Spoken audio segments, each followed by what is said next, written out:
Firstly, a heartfelt thank you to all for taking the time out of your busy lives to attend this celebration. An expression of love that I know will be treasured by this special lady for the rest of her days. It was truly wonderful to see you after all so many years. Some of you for the first time.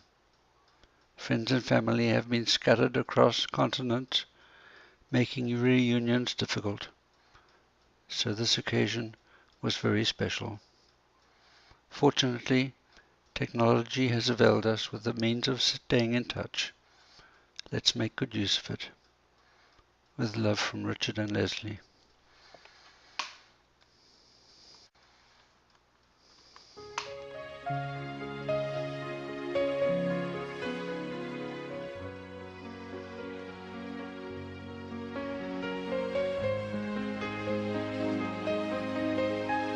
Mother, 99 years and counting.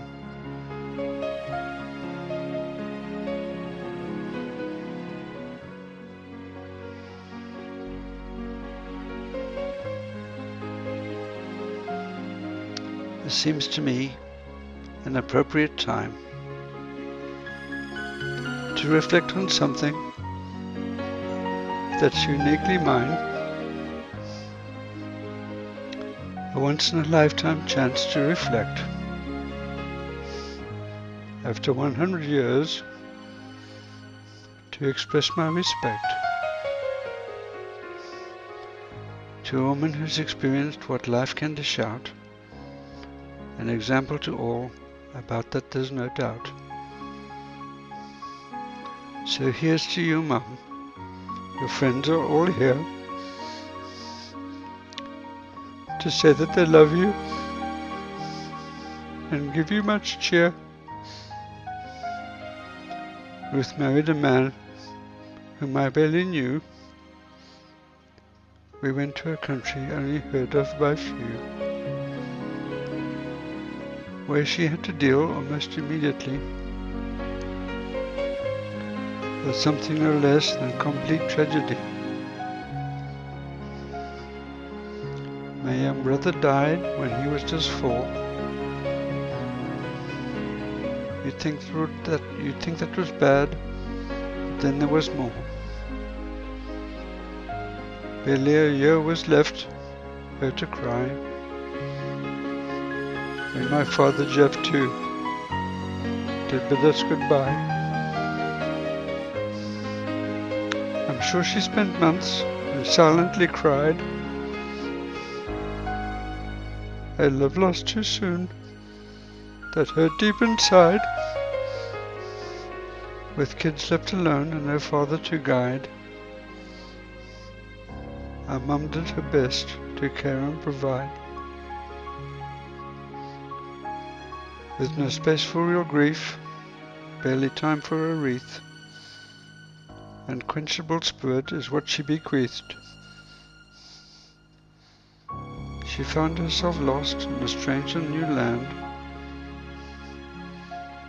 with very few friends to lend her a hand.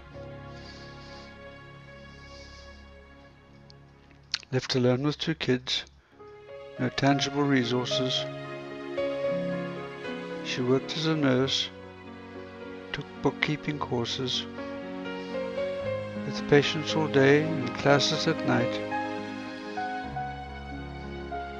At long last reward for her kid, trials came in sight.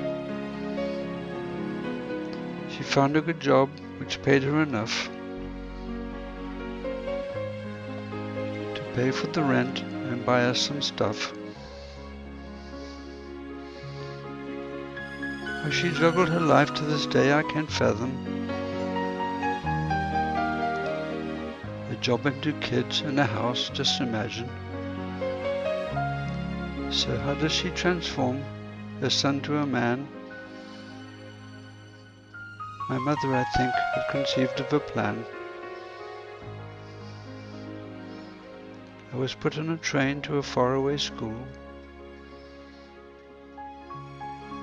which I thought at the time was exceptionally cruel. But it taught me some things I needed to learn There's no right to life, it's something you earn. Of course that applies not just to existence. Like everything else, requires work and persistence. Before very long, while at Guinea Fowl School,